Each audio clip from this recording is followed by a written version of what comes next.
Okay. So I welcome you. We are here to listen to Hanako O'Leary talk about her work. I'm really pleased to introduce you to her. Her work is in the current exhibition at the NSC Art Gallery. It's Speaking Out. So if you haven't seen that, come by. I urge any of you who are sort of daunted by this kind of interaction to come by after this. Hanako will be in the gallery and can answer questions there. There's also coffee and cookies involved in that. So that's a little bit of like a bribe to get you there. Hanako is an artist who works in sculpture, public art, comic illustration.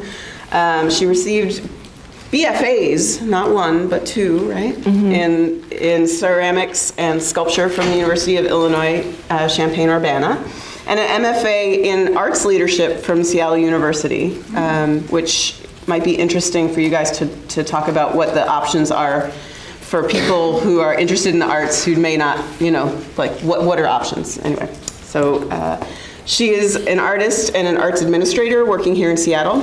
And is a resident artist at Sword Park Clay Studio. Mm-hmm. Correct. Just plucking lines from her bio, her work explores the modern feminist agenda through a millennial lifestyle and a biracial perspective. I present to you Hanako O'Leary.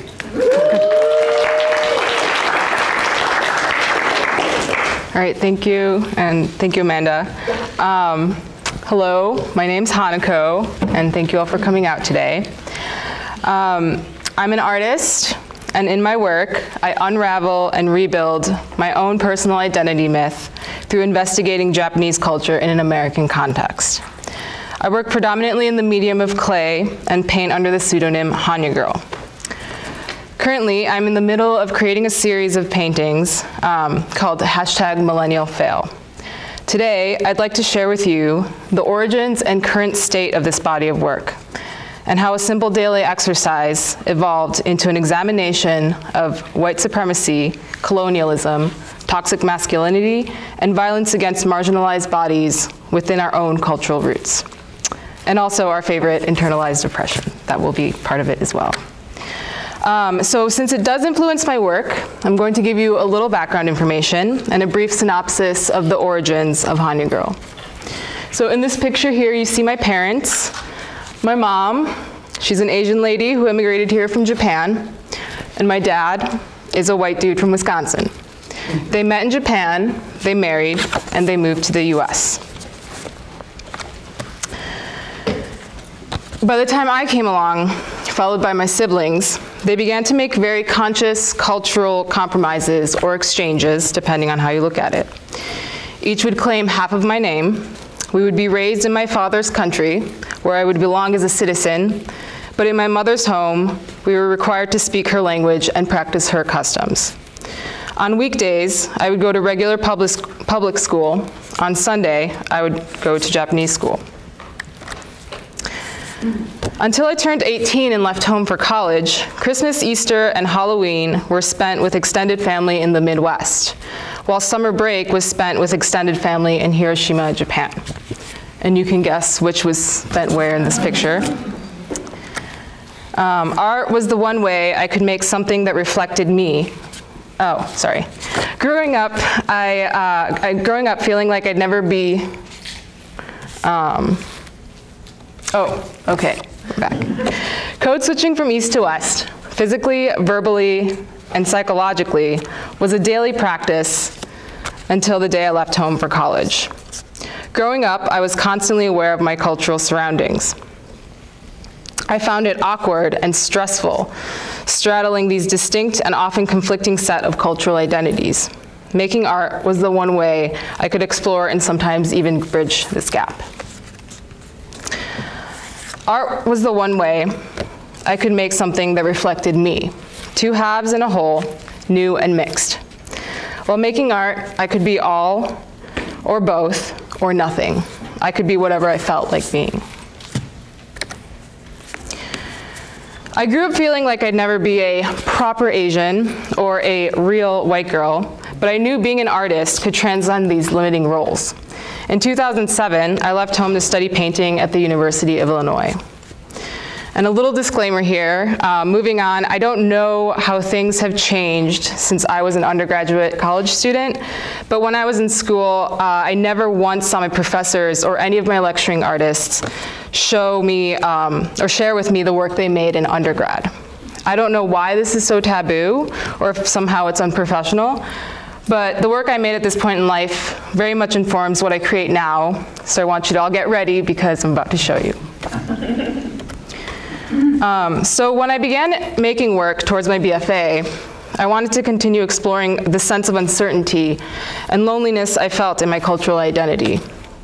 Much of my early work dealt with the sense of inadequacy I felt as I tried to live up to my Japanese mother's expectations while trying to fit into a white world.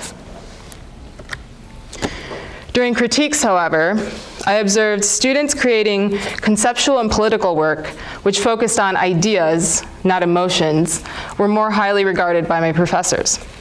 While I wanted to speak specifically about my Asian American background, at some point within these institutional walls, I began to think that directly talking about my cultural background was too folksy or juvenile, and that it wasn't cerebral enough.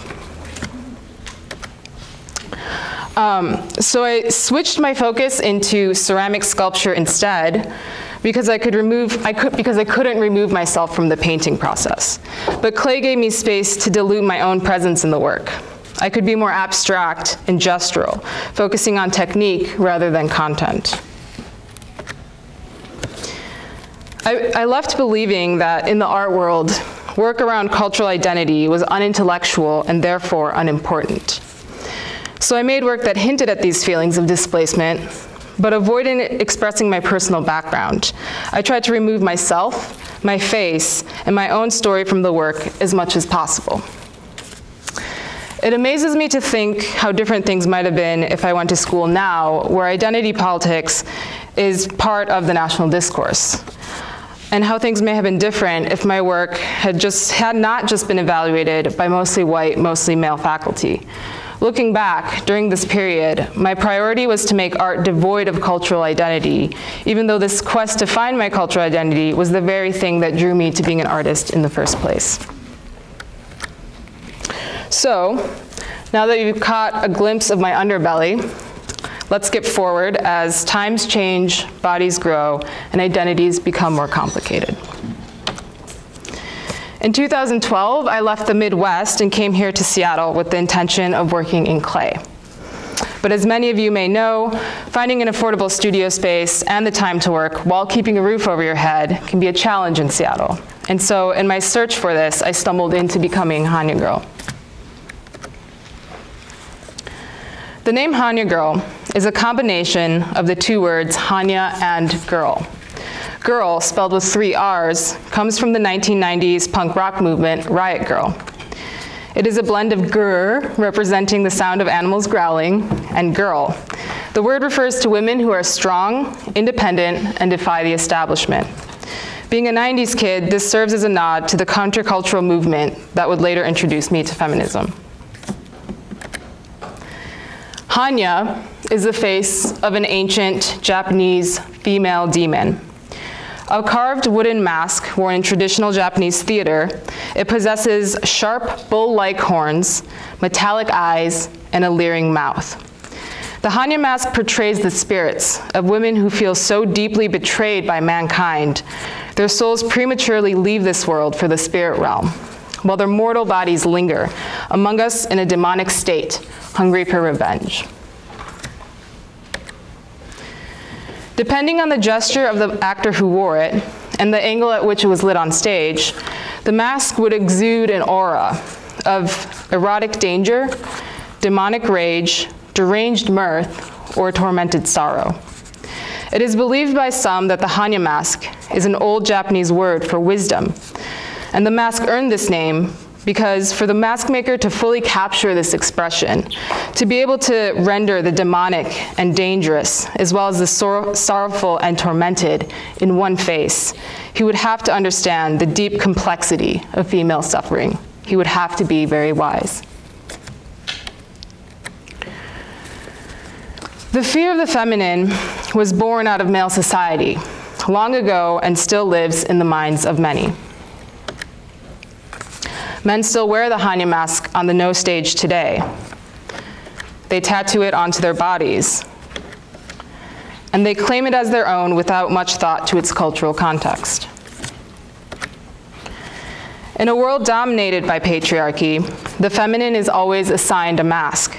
By applying Hanya's face onto mine in a context that reflects my personal experience as a biracial woman, I feel like I'm taking it back, using this ancient, iconic, macho Japanese image to tell my very contemporary feminine American story. I gain power and pleasure from appropriating this symbol, as my Hanya mask does not serve to hide or demonize, rather it reveals the power of our emotional core. So that's why as I talk to you about this series, #MillennialFail, you'll notice that the subjects in my works are always wearing this Hanya mask. So in the beginning, when I started making these works, I found myself without access to a clay studio and felt stuck in an artistic slump.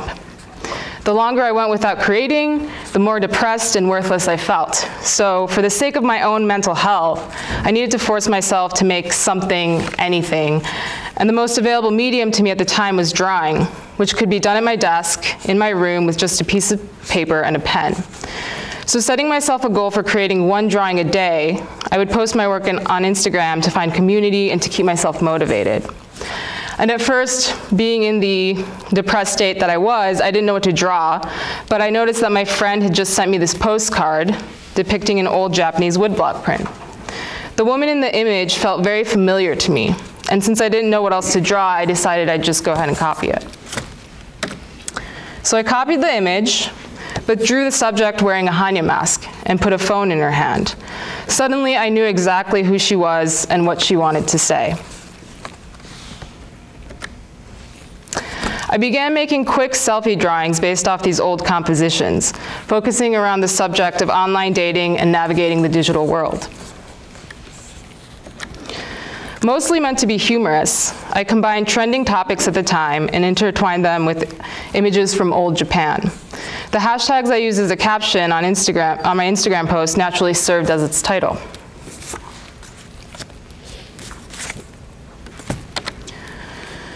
After a while, I became more attached to the work and abandoned the rule of making one drawing a day. The images slowly got more complicated and took more than a day to complete. Sometimes I had a few of them going at the same time. I began to regain my excitement for the artistic process and felt excited by how many Japanese woodblock prints of women existed where I could simply modernize it by throwing a phone into the composition. While drawing, I would often listen to the news and scroll through my news feed. It didn't take that long before the streaming political content began to affect my work. Soon my images were responding to current events. Beginning around the time of the trial of Stanford rapist Brock Turner, my image took a sharp turn for the political. No longer did I use hashtags as a punchline or an afterthought. They came first, driving my content and depicting how I chose my source images. So as Trump became a daily appearance in my newsfeed, I completely lost interest in making Tinder jokes as I was before, and my art became a coping mechanism and an act of resistance as I tried to digest all the hatred and violence that was constantly spewing into my own personal space via any electronic device that was connected to Wi-Fi. And in the aftermath of our most recent presidential election, as the spotlight of identity politics, specifically racial identity politics, was glaring in all our faces, I needed to really understand who I am, how I identify, and how that fits into our current politics. Part of this was because I felt alienated by my own whiteness, but I also felt that while the country needed to change, I needed to change as well. I needed to decolonize my mind. So I threw myself deeper into the one thing that has always helped me figure out who I am, my artistic practice. I began researching the source images that came across, that I was using and came across some interesting history. Until this point, I had just been copying old compositions and making it fit into a current context through pairing them with trending hashtags and references to recent events. And except for the most recent works I shared with you, the subject matter had been lighthearted, poking fun of this cis-heteropatriarchy that I operated in, but never offering any serious critique of it. Interestingly enough, this quality parallels the original source images and their role in Japanese art history. Turns out these images, created in the early 20th century Japan, are key works in ukiyo-e history as part of the movement called Shinhanga, literally meaning neo-woodblock prints. In this movement that flourished around the first half of the 1900s, artists revived the dying art of ukiyo-e, or Japanese woodblock printing, through maintaining traditional printing methods and themes of landscapes, famous places, and beautiful women, but incorporating Western elements, such as shading and individualized expressions of mood. At this point, ukiyo-e prints were considered by the Japanese as mass commercial products, not fine art. Decades of modernization and westernization had subordinated the value of this art form under European oil paintings and sculptures. Ironically, they were highly collectible in Europe as the continent was experiencing the peak of Orientalism. Shinhanga was a movement created by artists to target this incredibly lucrative niche market of European collectors through appealing to their Western appetites for nostalgic and romanticized views of Japan. So what's interesting to me is of how, out of all of the Japanese imagery available to me, from a childhood frequently spent in Japan, to the vast expanse of what I could have found on the internet, the first thing that piqued my interest was a movement of artwork that intentionally removed its own narrative, catering to the milquetoast tastes of Western eyes seeking Oriental images. So I realized that all these years spent away from home, trying to make it in modern American society, my Japanese half was deeply buried under priorities of a white world. Trying to remove myself from this Western mode of making and thinking that I've grown accustomed to, I dug deeper into the history of ukiyo-e. Who were these beautiful women, and what had happened to them as they lived life amongst these iconic landscapes? I hungered for source images which offered a more historic, more narrative context, work made with the intent to celebrate Japaneseness, not sell it. And I found in the latter half of the 1800s, where ukiyo-e artists took their last stand, and I found it in the latter half of the 1800s, where ukiyo-e artists took their last stand against the oncoming flood of westernization. And so in this movement, I met my current ukiyo-e muse, an artist who went by the name of Tsukioka Yoshitoshi. And his original artwork is there in the corner. It is, in this following portion of the talk, I want to walk you through my reinterpretation of a series of famous works centered around a historic Japanese tale illustrated by Yoshitoshi and his contemporaries, and how I reshape the narrative as I understand it in today's cultural and political context. So a little bit more on Yoshitoshi first. Tsukioka Yoshitoshi and his contemporaries were active in the late 1800s, a period when Japan had, for the first time ever in its history, opened its borders to international trade and was undergoing rapid cultural shifts due to Western influences. At the same time, the country was experiencing rampant violence as the feudal samurai system that had ruled the nation for the last 650 years began to unravel.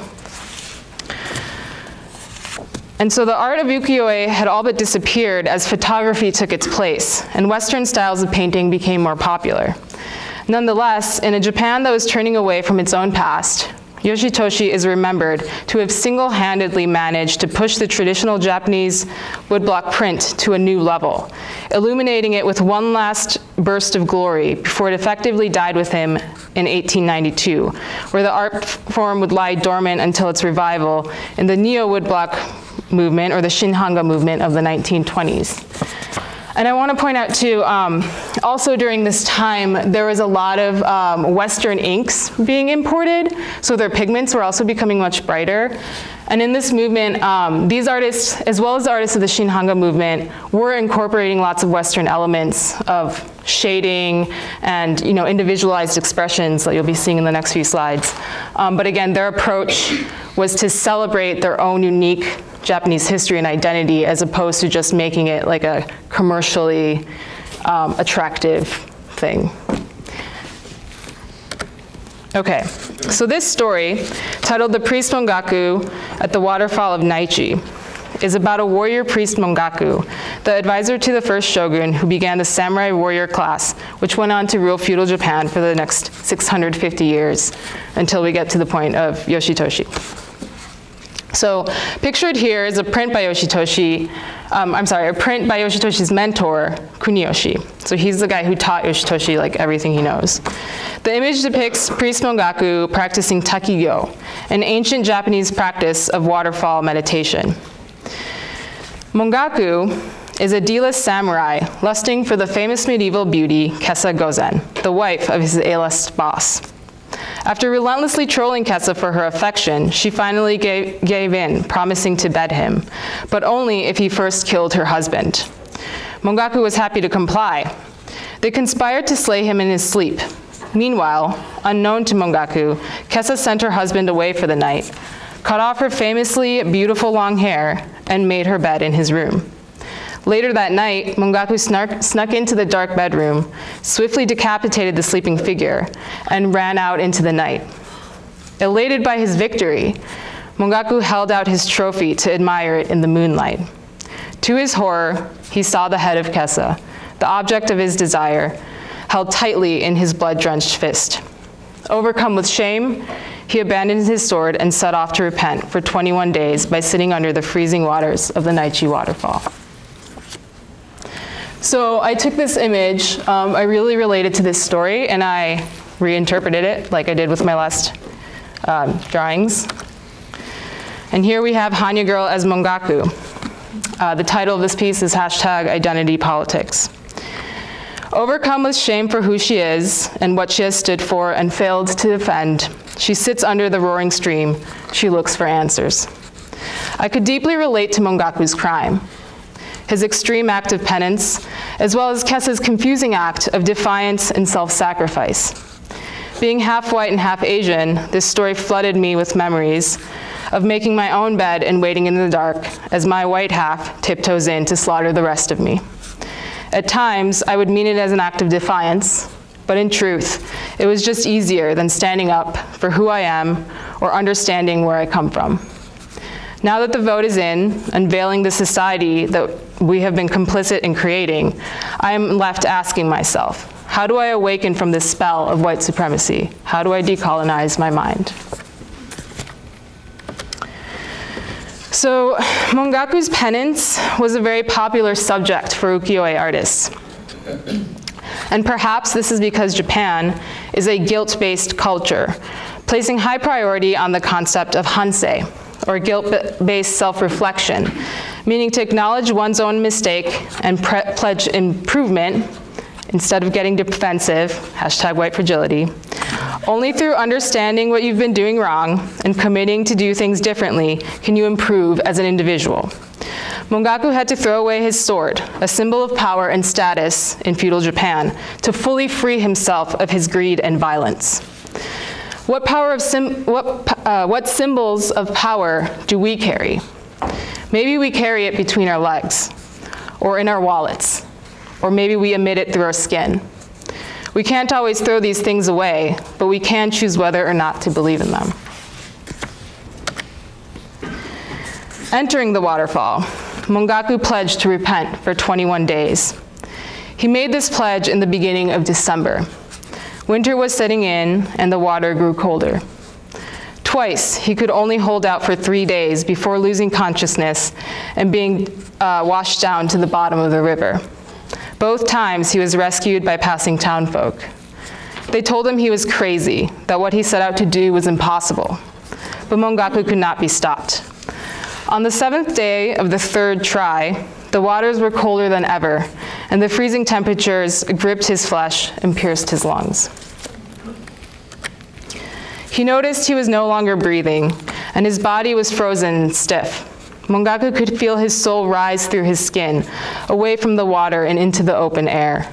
He could feel himself swaying under the force of the waterfall, until finally his frozen body tumbled down into the water. While his body dropped down, he felt his spirit rise up. Just as Mongaku's spirit is about to leave the mortal realm, Buddha sent down from the heavens 2 acolytes, Kannon, the goddess of compassion and mercy, and Fudomyo, the great wisdom king of fire. They hoist up Mongaku's lifeless body from the depths of the river and gently place him back under the waterfall, where he awakens, spirit reunited with flesh. He is blessed with wisdom, compassion, and spiritual fire to help him complete his 21 days of penance under the ice-cold water. So Yoshitoshi also did his own version of this scene. And in this vertical diptych, he offers us an aerial view of Mongaku being lifted out of the falls. Through the 2 panels, Yoshitoshi separates Kannon with Fudomyo, compassion with fire. As the viewer, we sit off in the distance, parallel with Kannon, concerned but inactive. Fudo is the one doing the heavy lifting, supporting Mongaku's mortality as he fights to survive the brutal indifference of the natural world. It is of great interest to me that in Buddhism, Fudomyo is often known as the immovable wisdom king, and pictured with his sword of wisdom. He's often pictured with his sword of wisdom, which cuts through deluded and ignorant minds, and a rope which he uses to bind those who are ruled by their violent passions and reckless emotions. A guardian of temple entrances, he is known to turn violent anger into focused energy for pilgrims who wish to learn the ways of Buddha. It is also interesting to me that he is depicted as brown. So far in my journey to create these 88 works, Fudo is the only dark-skinned figure I see repeatedly depicted in ukiyo-e. This is likely because Buddhist imagery was originally imported from India. But to me, as I reimagine this story in a contemporary context, the figure of Fudo and his mission to cut through ignorance reminds me of the black, brown, immigrant, and indigenous voices that have paved our way to liberation today. So Yoshitoshi's image of lifting Mongaku's spirit and body, guiding him to finish his penance and journey to rebirth, inspired this second image in my triptych. I titled this rendition, Millennial Fail, #StayAngry. Though Mongaku is often depicted being lifted out of death by Fudomyo and Kannon, personified forms of fire and compassion, I'm currently unable to fit Kannon into the picture.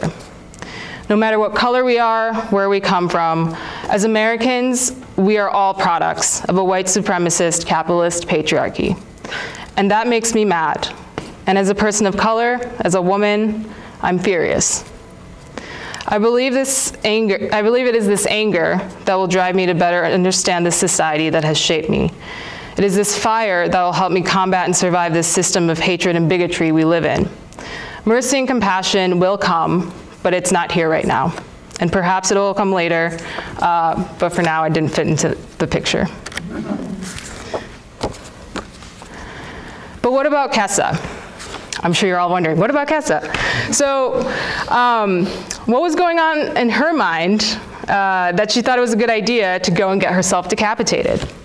This story is not complete without examining the true heroine of this story, Kessa Gozen, celebrated in Japan as a woman of righteous principle and filial piety. I want you to ponder this story from her perspective. So the following is all believed to be true in Japan and is part of their written history. Kessa Gozen is the only daughter of a widow of a local war hero. She lives with her single mother in genteel poverty at the edge of town. As children, her mother adopted into their home the young Mongaku, Kessa's cousin, when his parents were killed in war. Growing up together, Kessa and Mongaku were close friends, but as Kessa's beauty begins to blossom, So does Mongaku's feelings for her, and with time, their relationship slowly grows more complicated. When Mongaku turns 16, he is recruited to join the local military clan and leaves home to train. Before leaving, he urges his aunt to promise him Kesa's hand in marriage for when he comes back. While she is reluctant, Mongaku is insistent. And finally, exhausted by his persistence, Kesa's mother complies, promising him they will wed upon his return. With sword-swinging adventure in front of him and a wife lined up for his return, Mongaku sets off on his journey, being a basic samurai bro, catcalling and manspreading his way through feudal Japan. So while Mongaku is off training and warring with his local gang of feudal thugs, 5 years pass. In these 5 years, Kesa's beauty grows to become the talk of the land. Many suitors come seeking Kesa's hand in marriage, but her mother turns them down, uploading her promise to Mongaku. Finally, she is approached by Watanabe Wataru, a rich, handsome, up-and-coming samurai. After 5 years of waiting for Mongaku, Kesa's mother can no longer turn down or fight off her suitors. Each time they outshine the last in their rank and with their dowry. As a single aging mother, surviving off the dwindling wealth of her long-dead husband, she can no longer hold out for Mongaku and agrees to wed her daughter to this handsome, powerful suitor. And so they are wed. And just as soon as the knot is tied, we can all guess what happens. Mongaku comes strolling back into the picture with a new horse, new weapons, and growing reputation as a ruthless fighter. Everything has changed except for his entitled machismo attitude.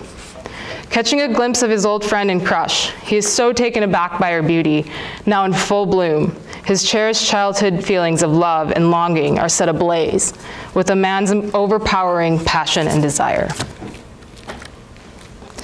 It doesn't take long for Mongaku to get the scoop on Kesa's relationship status. He's outraged that his agreement with Kesa's mother, his own aunt and adopted mother, was not upheld. He storms back to his childhood home. Without giving any notice, he bursts in on his aunt and demands answers. Her aunt confirms that Kesa was indeed married off to another man. He lunges towards her, drawing his sword from the hilt, exclaiming, "Ever since I last saw Kesa," which literally was a few hours ago, "I have been ill, and I cannot and will not live without her. This is all your fault. You are my enemy. You shall die. And then I will kill myself, and we will die together. Prepare yourself." So meanwhile, Kesa was informed earlier that day of an unknown samurai seen in town aggressively interrogating locals on her whereabouts and marital status. Rushing back to her mother's home, she finds her worst fears are confirmed. With no time to think, Kesa dives in, shielding her mother from Mongaku's blade.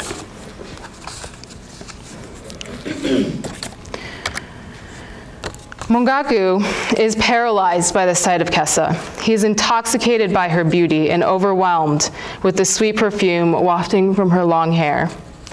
Kesa sits up, away from her cowering mother, to compose herself. She smooths out glistening locks and prepares to speak. "Please, dear friend, don't take this out on my poor mother." She rests her hand on his sword hilt as he trembles with all the feels after seeing her face to face for the first time in 5 years. Life has not been easy in the winter of your absence. The war crept closer to our doors as we sat here defenseless in the cold. Our hearts have frozen with despair for sustenance. Mother held out for as long as she could. Many were turned away while we waited for you. But alas, we grew too cold, too hungry, and with the war threatening our lives, we could hold out no longer. Mongaku springs up to his feet, sword in hand. "But you were promised to me, Kesa," he spits back. "Your mother swore an oath to me, and the penalty for breaking that oath is death." The three of them silently glare at the floor, unable to look at each other, while their hearts burn, each in the heat of their own rage. Finally, Kesa speaks. "Mongaku, I have always loved you, but we did what was necessary to survive with what we were given. If you must have me back, I will be yours, but not while I am married. And my husband, he loves me too much to ever grant me divorce. So if you must have me, you will have to kill him first." Kessa instructs Mongaku to sneak into her husband's room where he will be fast asleep, drunk on wine. Do it swiftly and do it in complete darkness, or the guards will see you, she instructs him. I will have him wash his hair before bed. If his hair is wet, you know it's him. With a look of determination and self-righteous heroism, he nods and quickly leaves. Kessa then turns to her mother, still frozen in shock. Don't worry, mother. I will not let any harm come to you, my husband, or my virtue. And she too quickly leaves. Rushing home, she sends her husband, her loving husband, but admittedly dumb husband, off on an overnight errand. Kessa then instructs her attendants to leave her for the evening and retreats into her private quarters, planning for the night. So in this triptych here, we see Kessa's husband is leaving the house, off on his overnight out-of-town errand. And his total oblivion to this situation is highlighted in the panel which depicts him fussing over a broken sandal. Meanwhile, Mongaku, with his sword drawn, ascends the front steps to her house.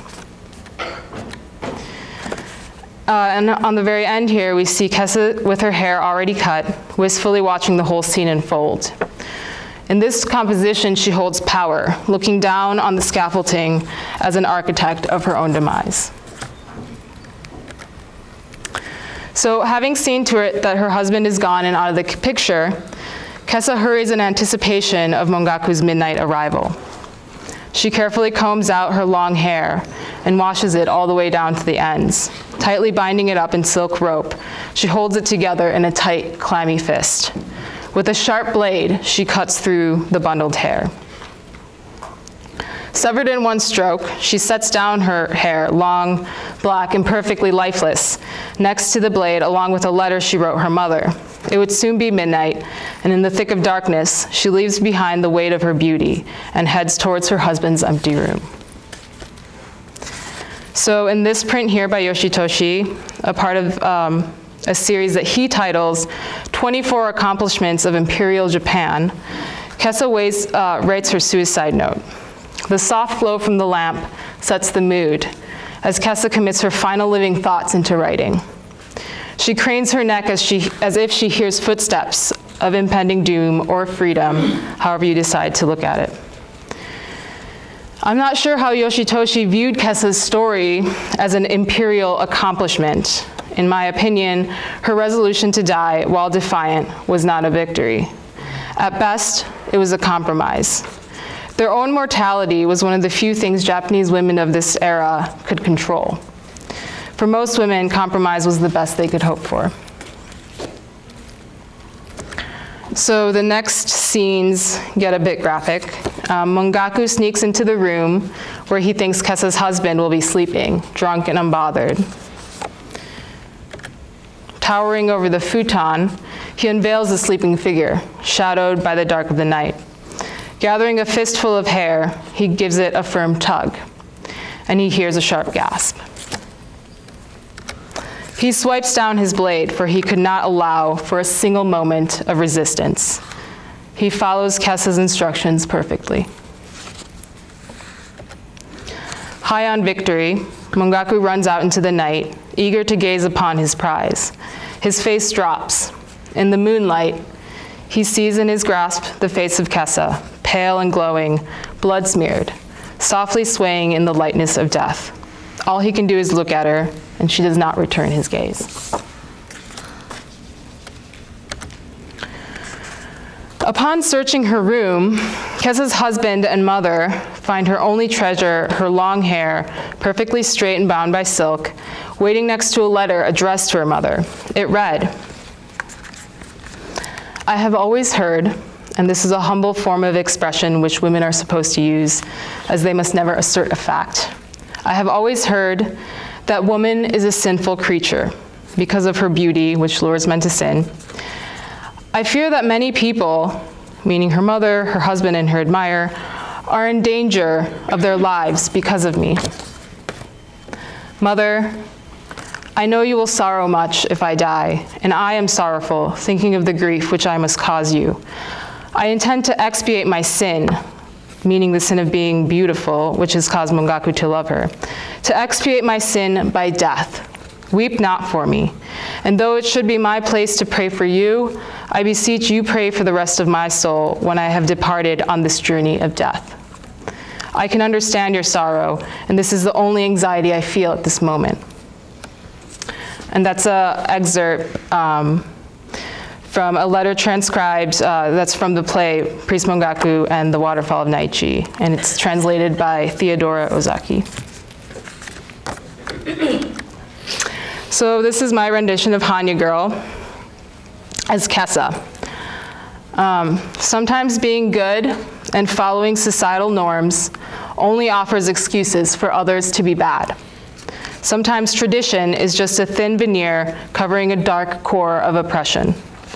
This image was inspired by the many artists who chose to depict Kessa in her final act of self-care. In original interpretations of the story, her haircut is read as a symbolic act of death, a final sacrifice for her family, love, and tradition. In my rendition, it is a symbolic act of rebirth, an ode to self-acceptance, freedom, and progress. An act of resistance to colonial conditioning from East and West that will take a lifetime to unravel. And so I titled this piece, Millennial Fail, #NotYourBasicB, and it's up to you to decide what B stands for, but originally I meant it as Becky. I couldn't find room for the whole word Becky, so now it's just B and you can decide what that means to you. The story closes as Mongaku returns to Kessa's body with her head, where he offers it to her husband with his life. Her husband, stricken with grief, is done with bloodshed and refuses the offer. He abandons his fortune and walks off to join the monastery to become a monk. Mongaku, inspired by this, decides to do the same. But since he always has to be the most extra, he decides to serve his penance outside of the institutional walls and in the icy cold waters of the Naichi waterfall. And so, perspectives from the past continue to serve as a mirror and metaphor to the expectations and experiences forced among today's marginalized members of society. Japan, much like the US, is a deeply oppressive society with jingoism, misogyny, and white supremacy woven into their culture. Kessa is celebrated as a hero and a muse because she quietly sacrificed herself to the ways of the patriarchy. What would have happened if she had taken a knee, marched out of town, sat in silence, or simply said no to her mother, to the men that wanted her, or to the idea of maintaining her virtue? What kind of monster would she be painted as? What would the headlines say? How would we tweet about her today if she had resisted by living for herself rather than dying for others? Mongaku attempted to take the life of a widow and ended up killing her teenage daughter instead, as Kessa is 19 in this story. Kessa's husband forgave him. The gods smiled upon him. And today, his history of penance is celebrated. Today, he is remembered as a hero. How are these lives and choices valued differently?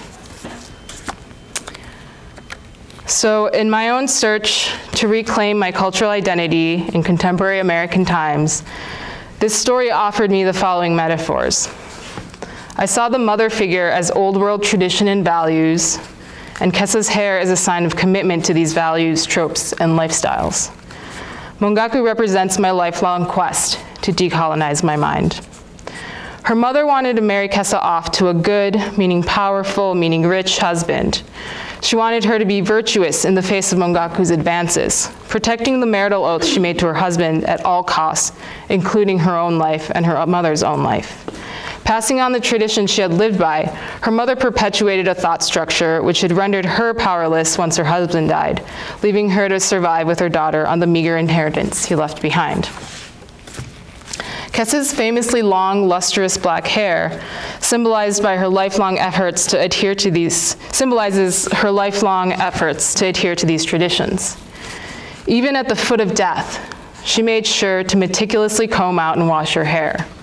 When faced with physical harm and mutilation, she removes her hair from the path of Mongaku's sword, neatly tying it together and placing it next to the letter she wrote her mother. Mongaku, our hot mess, our favorite D-list samurai bro, I connect with the most. He storms in and out of the story, intent on taking what is his, killing everyone that gets in his way, and ultimately destroying the very thing he wanted.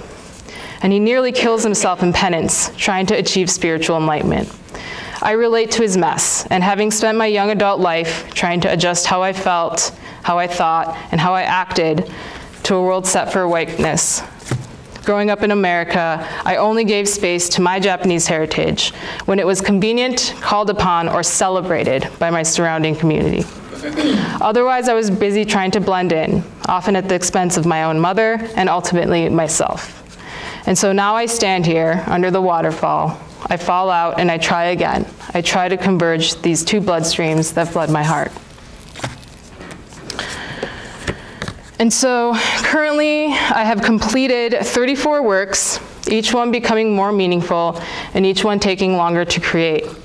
In the year it took since I created my first piece to my 34th, much has happened in the world, but some things remain the same.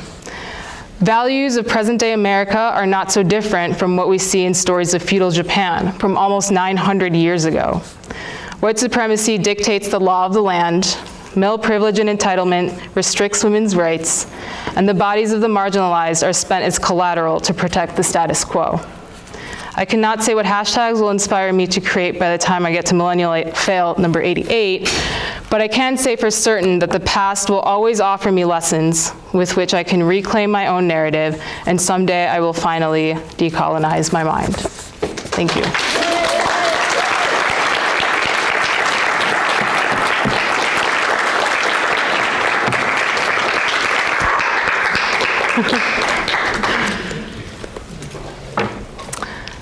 Yes, do you have a question? Yeah, I was wondering what you put those on, and if you're gonna explore woodblock like art. Right now they're painted using casein paint, which is kind of like tempera, but it's made out of milk fat. It's not like canvas, or? And it's on paper, actually. Okay. Yeah, it's on a thick paper. I haven't explored woodblock prints, mostly because it's like a whole nother skill set for me to learn. Mm-hmm. And this series just started because I just needed to sit down and make something. Sure. And it just slowly evolved by me adding, colors, and I was doing watercolors before, and then it moved into actual paint. And so for a while, I think I'm probably gonna stick to that. Appreciate it. Yeah. Yeah. So you said that the kind of more recent works are complicated and time-consuming. They took more time. Mm-hmm. Are you tempted at all to go back to the earlier ones that, like you said, were more lighthearted and less politically charged, and to rehabilitate them in any way, or do you see the process? That's a really good question. I imagine, just from the way I work, I usually start without taking things too seriously, because then it gets overwhelming, and then I just kind of sink into it and get really involved. And so I don't really see it until I get to 88, where I'll act, because I've already set myself that goal. Mm-hmm. I'll feel like I've completed, and then I'll probably relax a bit. But I think from moving here on, I think these works are just going to get more, bigger and more researched. Mm-hmm. Yeah. Yes, Ari. Given the, current state, you might say that things are kind of like Mongaku when he's really just bloodthirsty and wants to murder. Mm-hmm. Do you see that the country and the world can go through that state of repentance? Yeah. Well, for me, this was a way for me to, as an individual, go through that phase of, really deeply reflecting upon myself and coming to terms with things that I may have done that were, now that I look back on it, offensive and oppressive and driven by, all this conditioning. from society. And so I think it's more about, I think individuals need to push that within themselves, but then also encourage that and talk about it and try to get the community around them to do it. Yeah, because you can't expect the government to do it. So, Colin? Do you see any of this subject matter or some of these ideas working their way into your ceramics work? Or do you kind of intend on keeping those pretty compartmentalized? Yeah, no, they definitely like kind of bounce back and forth from each other. These pieces are much more like pointed and political. And the main reason for that is because they are these like small scale paintings that I can easily scan and easily post and easily get a conversation out of it with, you know, my surrounding community without having to make this like large, expensive, time-consuming, you know, space-taking object, and then from there like finding a place to put it for people to look at it, and then like hoping that they'll want to talk to me about it. This is much more like, you know, it might take me a few days or a week to create a piece, but I'll like post about it. I can post about like what I'm thinking at the time and like how the inspiration comes. It's much more interactive. And so in that way, they're very different. Yes? What does the number 88 mean to you? Ukiyo-e prints are often made in a series. So like you might have noticed with some of the titles, it was from the series, like 24 Imperial Accomplishments, because they're usually like narrating a story or highlighting, you know, famous figures from history.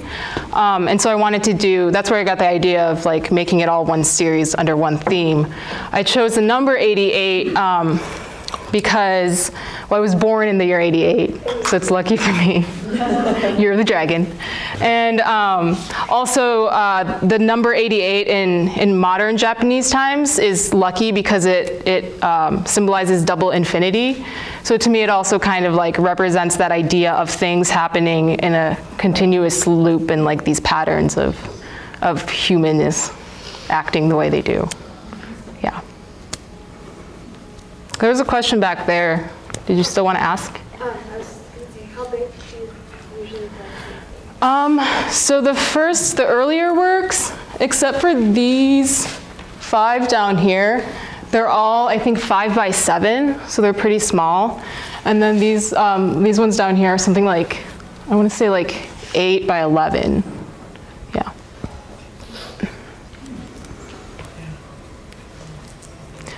Yes?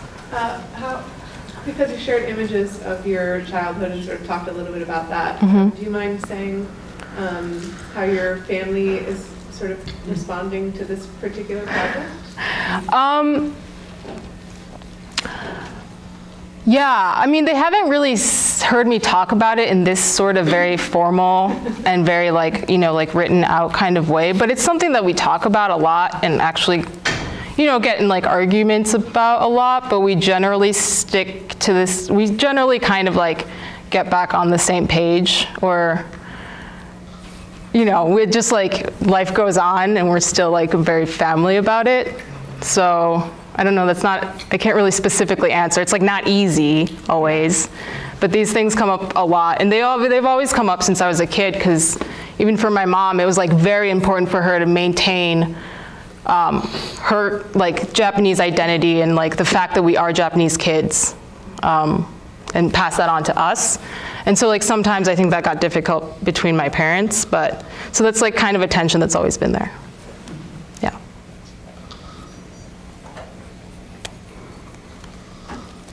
Do you, going to sort of the business side of things, do you sell this work?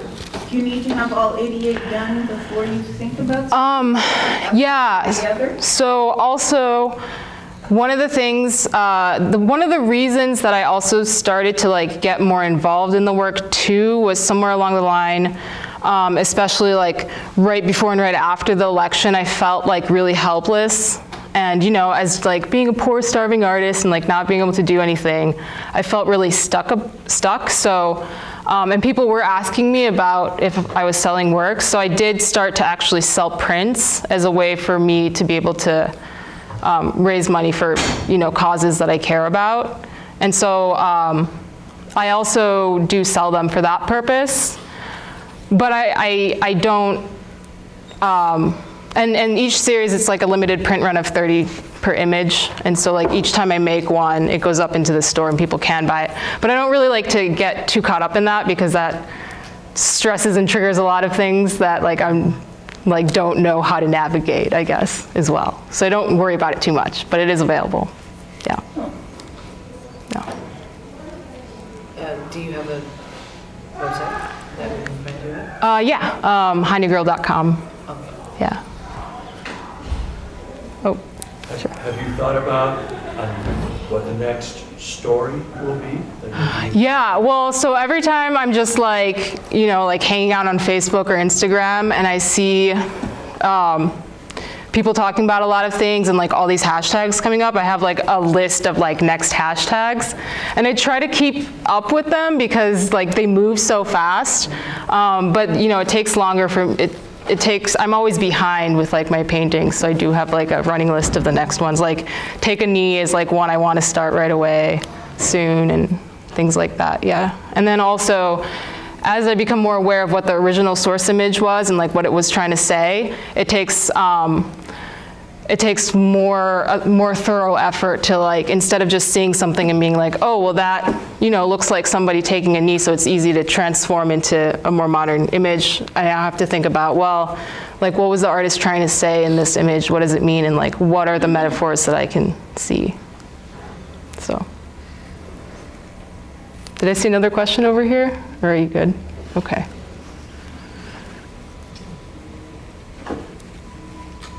Yep. Thanks.